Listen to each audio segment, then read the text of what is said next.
The rain fell softly on the forest moon of 6. Giant trees rose high into the clouds, their leaves as wide as small ships. Between these ancient trees sat a small repair station, built from metal and wood, where broken ships came to find new life. Sung wiped oil from his hands and looked up at the gray sky. He had lived on this quiet moon for 3 years now. Before that, he worked on busy space stations where ships came and went every minute. The noise had been too much. The crowds had been too many. So he came here to this forgotten place where the trees whispered and the work was slow. He was a mechanic, a good one. Other workers at the station said he had magic hands. Ships that seemed dead would fly again after Sung touched them. He did not believe in magic. He believed in patience and care. Sung, a rough voice called out. He turned to see Doc Master walking toward him. Was a tall alien with 4 arms and skin the color of dark stone. He ran the repair station with a firm hand but a fair heart. "We have a new arrival," said. His 4 hands moved as he spoke, a habit of his species. "Base 7. It came in an hour ago." Sung nodded. "What kind of ship?" "Old, very old." His face showed confusion. "I have never seen anything like it. The other mechanics refuse to touch it. They say it feels wrong." This made Sung curious. He followed through the station, past ships of all sizes and shapes. Workers of many species moved around them, carrying tools and parts. The air smelled of fuel and wet leaves. Bay 7 was at the far end of the station, away from the main area. When Sung walked in, he stopped and stared. The ship sat in the middle of the bay like a wounded animal. It was not large, perhaps 50 meters long, but its shape was strange.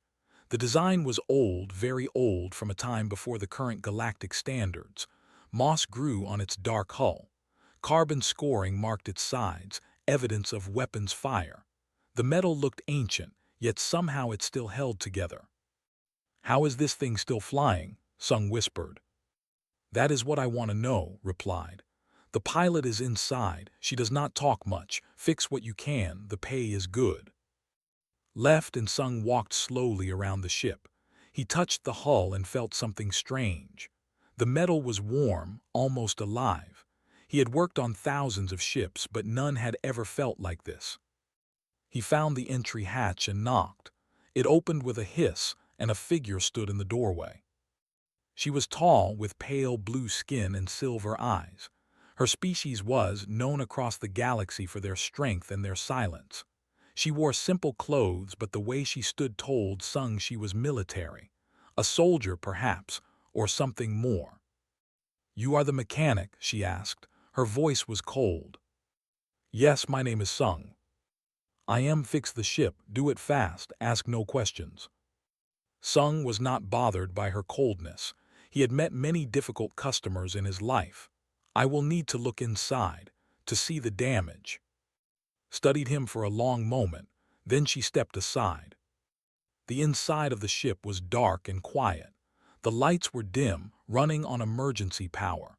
Sung walked through the narrow corridors, his trained eyes looking at every system. The damage was worse than he expected. The engine was failing. The power systems were unstable. How this ship had made it to 6 was a mystery. He reached the cargo hold and stopped. An old alien sat against the wall, wrapped in a thin blanket. He was a species known for their long lives and their wisdom. His skin was pale gray, marked with the lines of many centuries. His eyes were closed and his breathing was slow and weak. Beside him lay bandages stained with dark blood. Sung's heart softened. This was not a smuggler or a criminal. This was a sick old man. He knelt beside the alien. "Sir, can you hear me?" The old one's eyes opened slowly. They were deep gold, filled with a strange light. He looked at Sung without fear, only curiosity. "A human," the old one said. His voice was quiet but clear. "I have met few of your kind." "Let me help you," Sung said.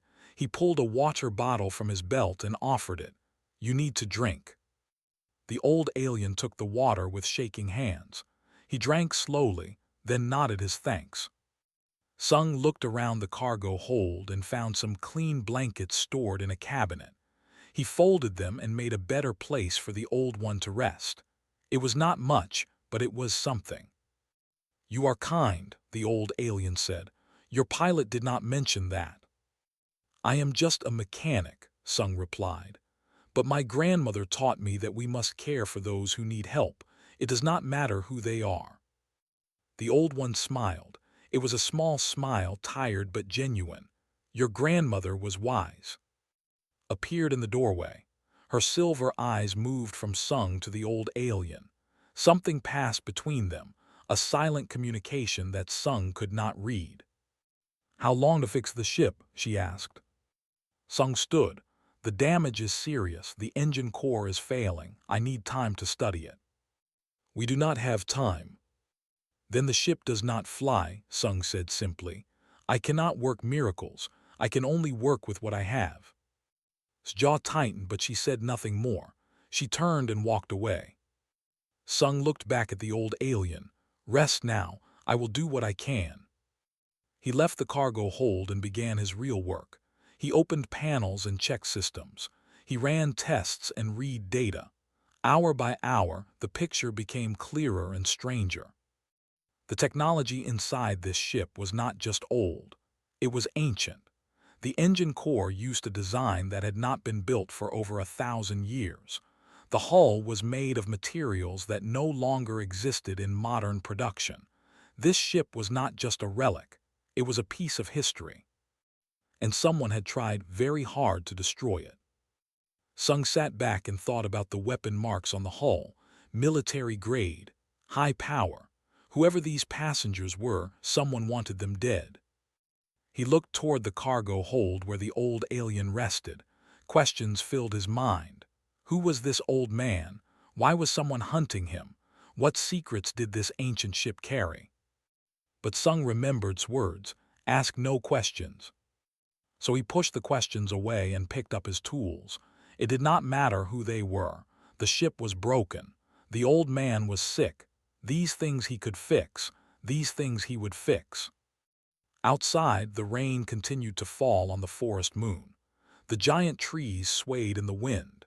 And in Bay 7, a human mechanic began the long work of bringing an ancient ship back to life, unaware that he was about to change the fate of an empire. Sung worked through the night. The station grew quiet as other workers went to sleep, but he stayed in Bay 7 with his tools and his thoughts.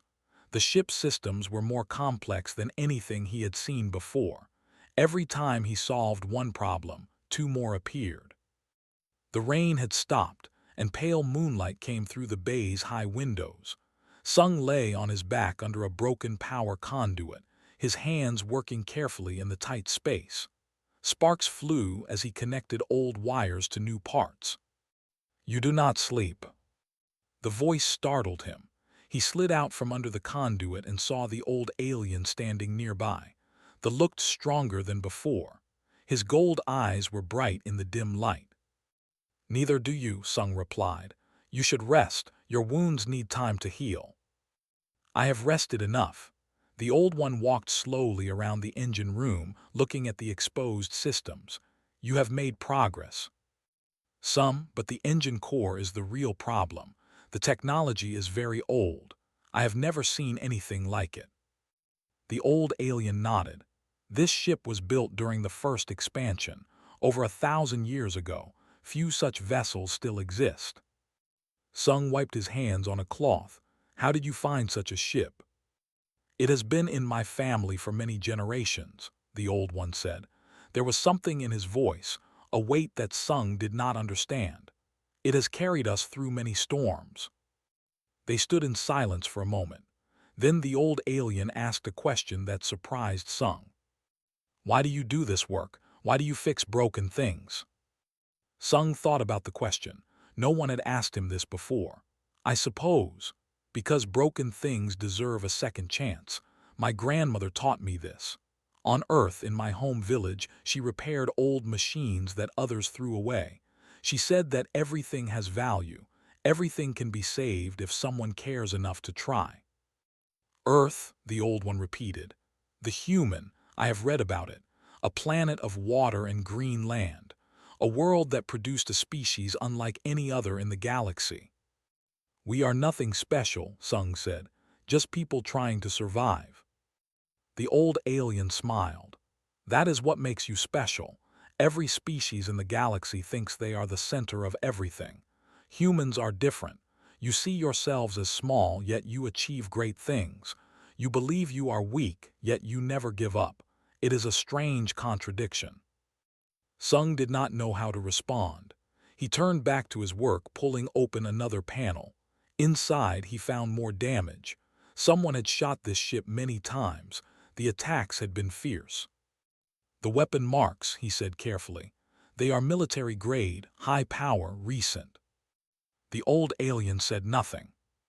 I am not asking questions, Sung continued, but I need to understand the damage to fix it. Was this an ambush? For a long moment the old one was silent. Then he spoke, his voice heavy with memory. There are those who wish to see me dead. They attacked without warning in a place I thought was safe. My pilot saved my life. She flew us here to this remote moon, hopping to hide long enough to make repairs. Are they still hunting you? Yes, they will not stop. They cannot stop. Too much depends on my death. Sung looked at the old alien with new eyes. This was not just a sick passenger. This was someone important, someone powerful, and someone in great danger. But the old man's gold eyes held no fear. Only a deep tiredness, the weight of many years and many battles. I will not bring trouble to your station, the old one said. If the danger grows too great, and I will leave. We will not let others suffer for our sake. The ship cannot fly, Sung said. Not yet, and even if you could leave, where would you go? You are wounded. The ship is damaged. Running would only delay the end. Then what do you suggest? Sung picked up his tools. I suggest you let me work, and while I work you rest, eat something, regain your strength. I cannot fix everything, but I can fix this ship. That is my job, that is what I do. The old alien watched him for a long moment. Something changed in his gold eyes. Something softened. You are a strange human, Sung. I have been called worse. A small laugh came from the old one's lips. It was a quiet sound, almost forgotten. Very well, I will rest, but I would like to talk more when you have time. I have many questions about your people. And I have questions about your ship, Sung said. Perhaps we can trade answers. The old alien nodded and walked slowly back toward the cargo hold. At the door, he turned. Thank you, he said. Not for the repairs, for the water, for the blankets, for treating an old stranger with kindness. Then he was gone. Sung returned to his work, but his mind was troubled. He thought about the weapon marks and the hidden enemies. He thought about the ancient ship and its mysterious passengers.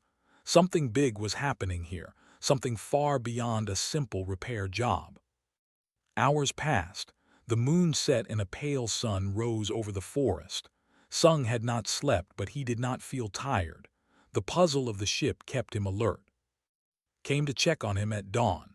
She brought food, a bowl of warm grain and some dried fruit. It was a small kindness, unexpected from someone so cold. You work hard, she said. The ship needs it. He speaks well of you, the old one.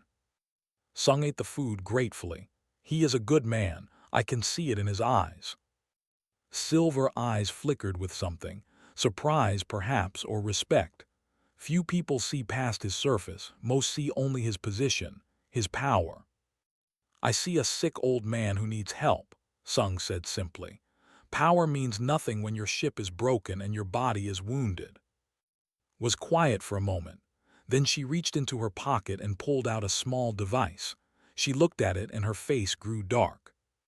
We may have less time than I hoped, she said. I am receiving signals, encrypted communications nearby. Our hunters may have found us. Sung felt a chill run down his spine. How long do we have? I do not know, hours, maybe less.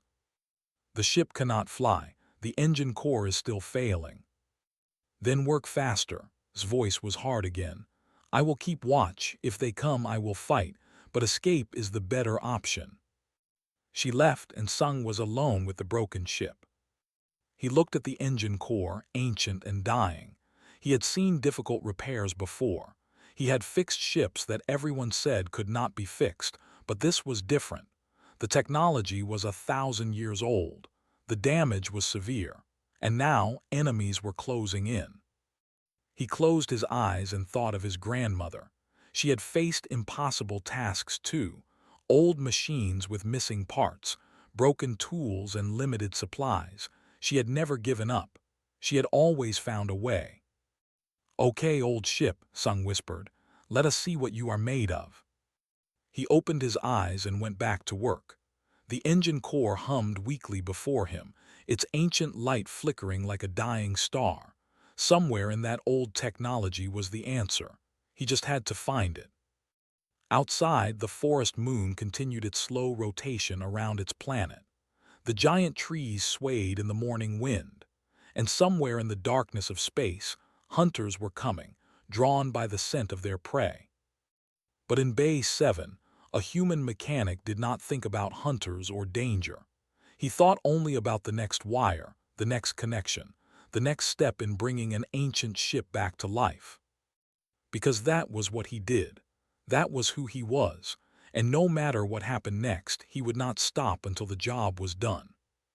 3 days passed. Sung slept only a few hours each night, driven by the knowledge that time was running out. The other mechanics at the station began to talk. They said he was crazy, wasting his energy on a ship that could not be saved. They said the old wreck in Bay 7 was cursed. Sung ignored them. He had made progress. The secondary systems were working again. Power flowed through the ship like blood through veins. But the engine core remained a mystery. Every time he thought he understood it, something new confused him. He sat in the engine room, surrounded by old schematics he had downloaded years ago from a history archive. He had collected them out of curiosity, never thinking they would be useful. Now they were the only guide he had. "You study old documents," the old alien said. Sung looked up. The head entered quietly, his movements soft despite his size. He looked better now. His wounds were healing. His gold eyes were brighter. "These are the only records I can find of this engine type," Sung said. "But the documents are incomplete. There are pieces missing." The old one walked closer and looked at the schematics. Something changed in his face. A memory, perhaps, or a shadow of grief. "I know these designs," he said. "My father taught them to me long ago. This ship was his before it was mine." "Then perhaps you can help me understand." Sung pointed to a section of the engine core. "This part makes no sense. The energy flow should go here, but instead it loops back. It seems like a mistake, but the ship still flew. There must be a reason." The old alien studied the design. "It is not a mistake. It is a safety feature. Old ships like this carried unstable power sources. The loop prevents overload. If the energy grows too strong, it cycles back and releases slowly. That explains the fluctuations I have been seeing." Sung made notes on his pad. "But it also means I cannot simply replace the failing parts. I need to match the original design exactly. Or find another way."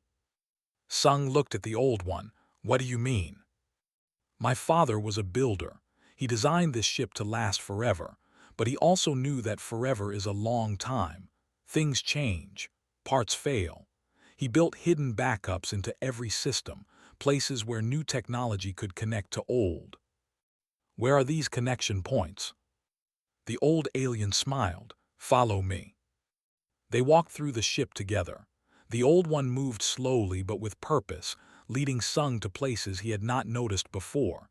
Hidden panels, secret compartments, small access points designed for future repairs.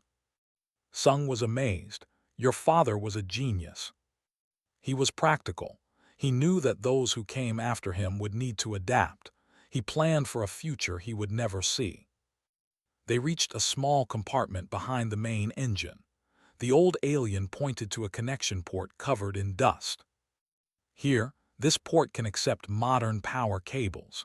The energy will still flow through the old core, but it can be stabilized by new regulators. Sung examined the port. It was exactly what he needed. With this connection, he could bridge the gap between ancient and modern technology. "This will work," he said. "This will actually work." As he set up his tools to begin the new repairs, his hand brushed against a loose panel. It fell away, revealing a hidden space behind it. Sung froze. Inside the hidden space was a box made of dark metal. On its surface was a symbol he had seen only in history files and official broadcasts. A circle of stars surrounding a flame, the imperial seal, the mark of the Galactic Emperor. He stared at the symbol for a long moment. Then he looked at the old alien standing behind him. The old one's gold eyes were calm. He did not speak, he simply waited. Everything made sense now. The ancient ship, the military attacks, the fierce protection from the weight of centuries in those golden eyes.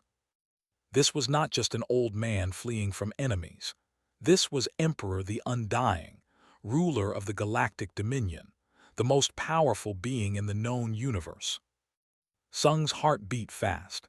He had heard stories of the Emperor since childhood, a figure of legend who had ruled for 600 years. Some said he was wise, others said he was terrible. All agreed he was beyond the reach of ordinary people. And here he was, standing in a broken ship on a forgotten forest moon, watching a human mechanic with patient eyes. Sung slowly closed the panel, covering the imperial seal once again. "You know," the old alien said, "it was not a question." "Yes." "And yet your hands do not shake, your voice does not change, you do not bow or beg." Sung picked up his tools. "Should I?" "Most would, most have. For 6 centuries I have watched people fall to their knees when they learn who I am. Their voices fill with fear or greed. They see the crown, not the man." Sung began connecting the new power cable to the ancient port. "You were sick and wounded when I first saw you. I gave you water and blankets. I did not do this because you are emperor. I did it because you needed help. And now that you know. Now I know that you are an emperor who is sick and wounded. You still need help. The crown does not change the broken engine. The title does not heal your wounds." Emperor was silent for a long time. When he spoke again, his voice was different, softer, almost fragile. "Do you know how long it has been since someone spoke to me as simply a person, not as emperor, not as ruler, just as a man?" "I cannot imagine 600 years, Sung said honestly. "That is a long time to carry such weight." "It is, and the weight grows heavier each year." The emperor sat down on a storage container, suddenly looking every one of his centuries. "I forget sometimes what I am beneath the crown. Power becomes identity. The throne becomes a prison. Then for now you are not emperor. You are just a passenger on a broken ship, and I am just a mechanic trying to fix it." Sung smiled slightly. "Later you can go back to ruling the galaxy, but here in this engine room you are just, and I am just Sung." The emperor looked at him with wonder. "You speak of setting aside power as if it were simple." "For me it is simple. I have no power to set aside. I have only my tools in my hands. That is freedom in its own way." Before the emperor could respond, appeared in the doorway. Her face was tense with worry. "They are here," she said. 3 of them, posing as merchants. "They arrived at the station an hour ago. They are asking questions about new ships and strange passengers." The emperor rose, his moment of vulnerability fading behind the mask of authority. "How long until they search this bay?" "A few hours at most. The dock master is being careful, but he cannot delay them forever." Sung looked at his work. The new connection was only half complete. He needed more time. "I have an idea," he said, "but you will have to trust me." Silver eyes narrowed. "Trust is dangerous." "So are assassins." Sung met her gaze steadily. "I know these forests better than anyone. There is a place where we can hide while I finish the repairs. It will not be comfortable, but it will be safe." Emperor placed a hand on his arm. "We will trust him. He has earned that much." Hesitated, then nodded. Sung gathered his essential tools into a bag. "Follow me, and stay quiet. The forest has many eyes, but most of them are friendly." They slipped out of the bay through a maintenance exit. The forest waited beyond, vast and green and full of shadows. Somewhere behind them, hunters searched for their prey. But Sung knew these woods. He knew the hidden paths and the secret places. He would keep the emperor safe, not because of his power or his crown, but because he was a man who needed help. And that, in the end, was the only reason that mattered. The Forest of Six was old beyond measure. Trees as tall as towers rose from the soft ground, their trunks wider than buildings. Moss covered everything in shades of green and blue. Strange birds called from the branches above, their songs echoing through the endless woods. Sung led the way through paths that no outsider would notice. He had walked these woods many times over the past 3 years, learning their secrets. He knew where the ground was firm and where it would swallow a careless foot. He knew which plants were safe and which would burn the skin. Behind him, Emperor moved slowly but steadily, stayed close to her master, her eyes scanning the forest for threats. She did not like being exposed like this, away from the ship and its defenses, but she had no choice. After an hour of walking, they reached a hill covered in thick vines. Sung pushed aside the green curtain to reveal a metal door hidden in the hillside. "What is this place?" asked. "My workshop," Sung said. "I built it when I first came to this moon. Sometimes I need space to think, space to work on my own projects." He opened the door and led them inside. The workshop was small but complete. Workbenches lined the walls, covered with tools and parts. A generator hummed quietly in the corner, providing power. There was a small bed, a water collector, and supplies for several days. "You live like a hermit," observed. "Sometimes, when the station becomes too crowded, when I need silence." Checked the corners of the room, looking for hidden dangers. Finding none, she finally relaxed slightly. "We should be safe here, for now." "I will continue the repairs," Sung said. "I brought the critical components. The work will take time, but it can be done." He set up his tools on the largest workbench. The engine part he had removed from the ship sat before him, ancient and fragile. Next to it were modern components that he would use to bridge the gap between old and new. Sat on a wooden chair and watched, stood by the door keeping guard. For several hours, Sung worked in silence. His hands moved with practiced skill, connecting wires and adjusting parts. The old engine components slowly came back to life under his care. "You have great focus," said. "I have watched many workers over the centuries. Most become distracted. Their minds wander. Yours does not. My grandmother taught me that the work deserves respect. When you fix something, you give it all your attention, nothing less." "You speak of your grandmother often." Sung smiled without looking up from his work. "She raised me. My parents died when I was young, a factory accident.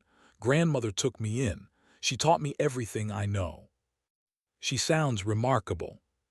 "She was. She passed away 5 years ago. That is when I left Earth. I could not stay in our village without her." Was quiet for a moment. "I understand loss. I have outlived everyone I ever loved. Wives, children, friends, enemies.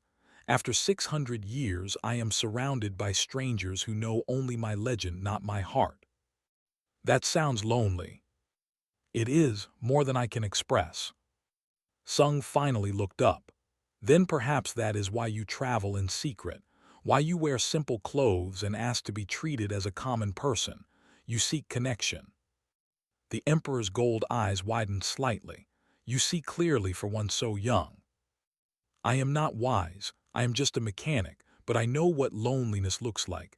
I have felt it myself." Shifted by the door. "We should not speak of such things. The Emperor's feelings are not for discussion. Peace, said gently.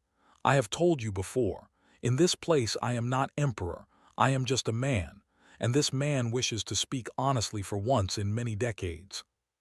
He turned back to Sung.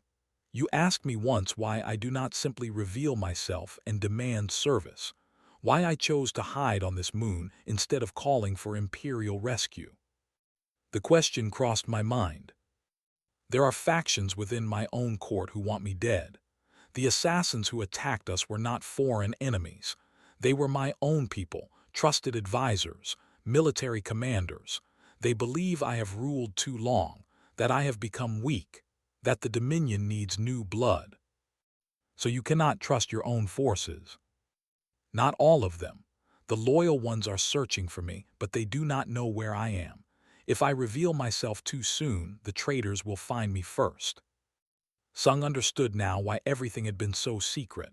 Then we truly are alone. Yes, until this ship flies again, we have only ourselves. A soft beep came from his device. Her face darkened as she read the screen. The hunters have left the station. They are searching the forest now. Sung's hands paused over his work. How close? Several kilometers. They will not find this place easily, but they are professional. They will search every corner of this moon. How much time do you need? Asked Sung. Hours, maybe more. The connection is delicate. If I rush, I could destroy the entire engine. Then do not rush. Work as you need to, and I will handle the rest. Looked at her master with concern. You are not fully healed. You cannot fight. I have fought battles when I was far weaker than this. The Emperor's voice carried the weight of centuries. If they find us, I will stand. That is not negotiable. Sung returned to his work with new urgency. His hands moved faster, but his focus remained steady. Every connection had to be perfect. Every wire had to be secure. The hours passed slowly. Outside, the forest grew dark as night fell. Strange sounds came from the trees, the calls of nocturnal creatures beginning their hunts. Watched through a small window, her body tense with readiness, sat quietly conserving his strength. Tell me about humans, the Emperor said suddenly. Tell me something I would not find in reports or histories. Sung thought as he worked. We are stubborn. When something is impossible, we often try anyway. Sometimes we succeed. Most times we fail, but we always try. Why? What drives this stubbornness? I do not know. Perhaps because we are short-lived. We do not have centuries to wait for better opportunities. We must act with what we have when we have it. A blessing disguised as a curse, murmured. I have watched species fade away because they waited too long. They had endless time, so they never felt urgency. They delayed until delay became destruction. And humans? Humans move forward, always forward. Sometimes in the wrong direction, but always moving. It is terrifying and beautiful at the same time. Sung connected the final wire. The engine component hummed to life, stronger than before. He checked the readings twice, then 3 times. It is done, he said. This part is complete. Now I need to install it back in the ship. Checked her device again. The hunters are 2 kilometers away, moving slowly but steadily toward us.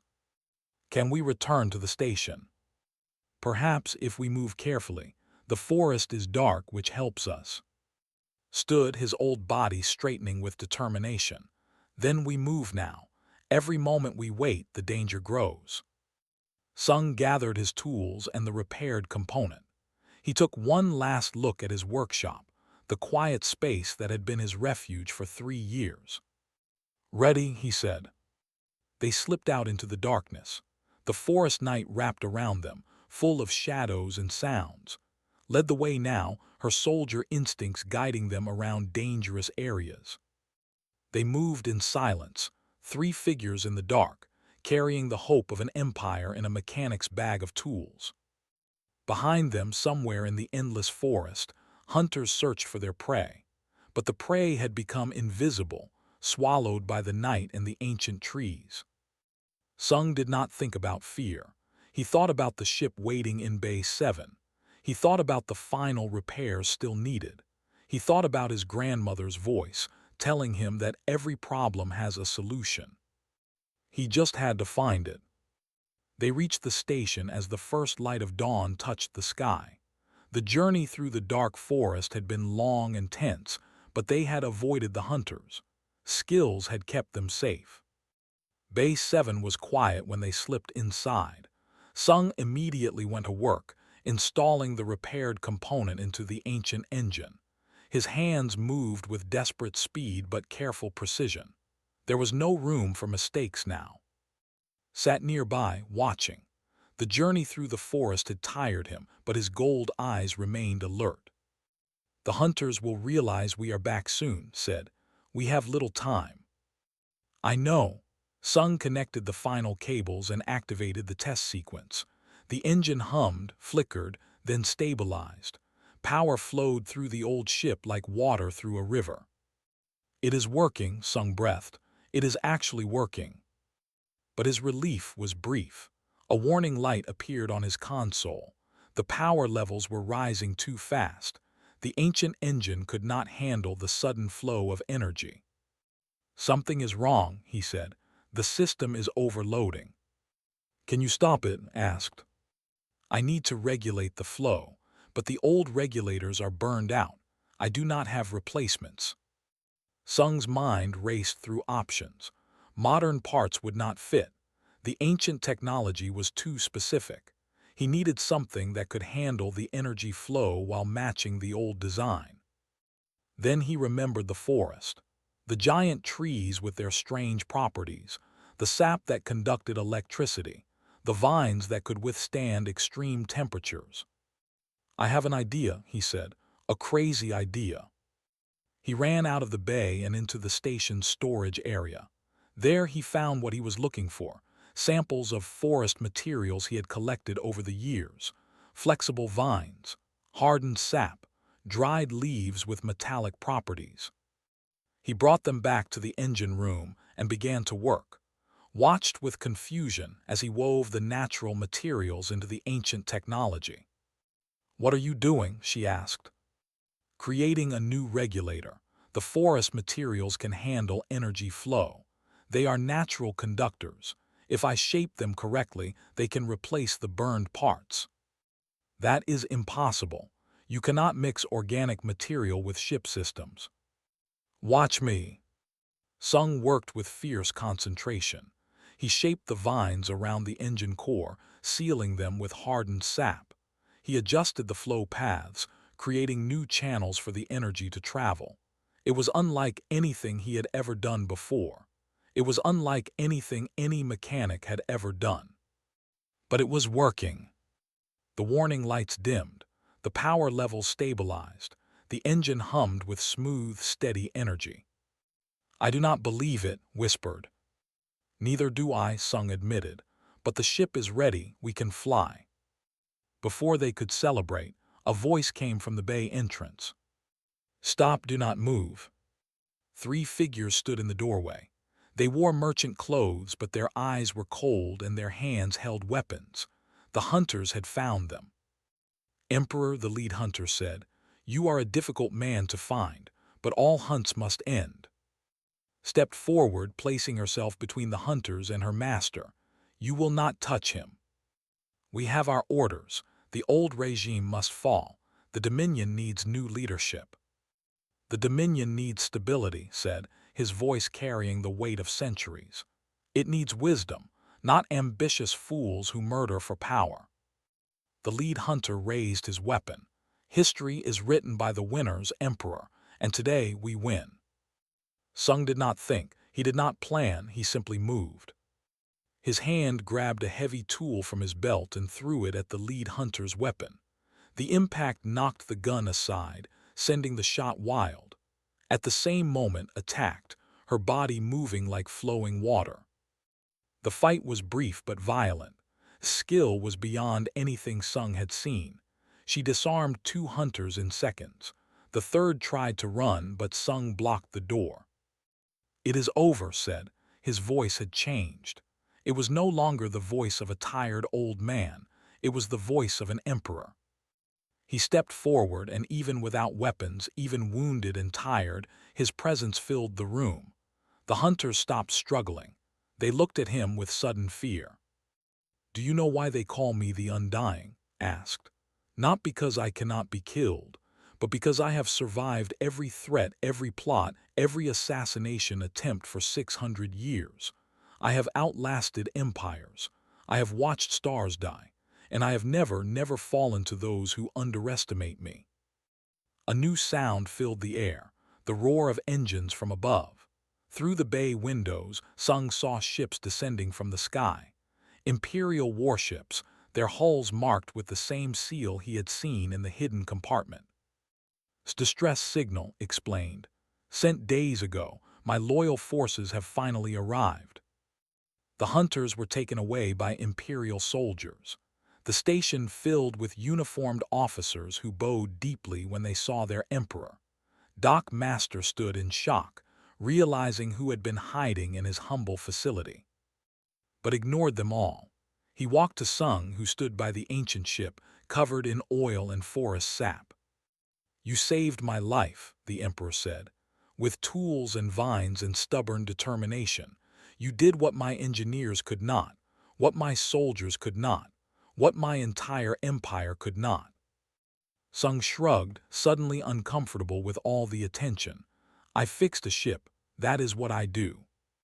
"You did far more than that. You reminded me of something I had forgotten, that the Dominion is not built on power alone. It is built on ordinary people doing extraordinary things. People who see a sick old man and give him water. People who fix what is broken simply because it needs fixing." Reached into his robe and pulled out a small medallion. It was made of dark metal, marked with the imperial seal. "This grants you the protection of the throne. Wherever you go, you will be safe. Whatever you need, it will be provided. You have the gratitude of the emperor." Sung looked at the medallion but did not take it. "I do not need rewards. I did not help you for treasure or protection." "I know, that is why I offer them." Pressed the medallion into Sung's hand. "Take it, not as payment but as a reminder that kindness matters, that ordinary goodness can change the fate of empires." Sung finally accepted the medallion. It was warm in his hand. "What will you do now?" he asked. "Return to the throne, clean out the traitors, rebuild what was broken." Smiled, a genuine smile that touched his ancient eyes. "Perhaps rule with a bit more humanity. I have been reminded what that looks like." He turned to leave, then paused. "This moon," he said, 6, "I am declaring it a protected sanctuary. No mining, no development, no disturbance. It will remain wild and peaceful forever under imperial protection." "Why?" "Because every emperor needs a place to remember what matters, and because a remarkable human mechanic calls it home." The emperor boarded his ancient ship one last time. Followed, but she stopped at the hatch and looked back at Sung. "Thank you," she said. Her silver eyes held something new. Warmth, perhaps, respect. "I was wrong about you, about all humans. You are strange creatures, but perhaps that is not a bad thing." Then she was gone. The ship lifted from the bay, its ancient engines humming with new life. The Imperial fleet formed around it, and together they rose into the sky and disappeared among the stars. Sung watched them go. Then he looked around at the chaos left behind. Doc Master was still staring at the sky. The other mechanics were whispering to each other. "Well," finally said, "I suppose we should get back to work." "I suppose we should," Sung agreed. He walked back to his workbench, where other ships waited for repair. Broken engines that needed fixing, damaged hulls that needed healing, the ordinary work of an ordinary mechanic. But sometimes, Sung thought as he picked up his tools, ordinary work has extraordinary consequences. And sometimes, giving water to a sick old man can change the fate of a galaxy. In the months that followed, ships occasionally made strange detours to 6. imperial captains who wanted to meet the human mechanic, diplomats who wanted to hear the story, curious travelers who had heard rumors of what happened in Bay 7. Sung welcomed them all. He shared meals and stories. He fixed their ships when they needed repairs. He never bragged about meeting the emperor. He never showed off the medallion. He simply continued doing what he had always done, fixing what was broken, helping those who needed help, and treating every stranger as a person worthy of kindness. Because that, in the end, was what made humans special. Not power or technology or conquest, but the simple, stubborn belief that everyone deserves a second chance. Even an ancient ship, even a tired emperor, even a galaxy that had forgotten how to hope,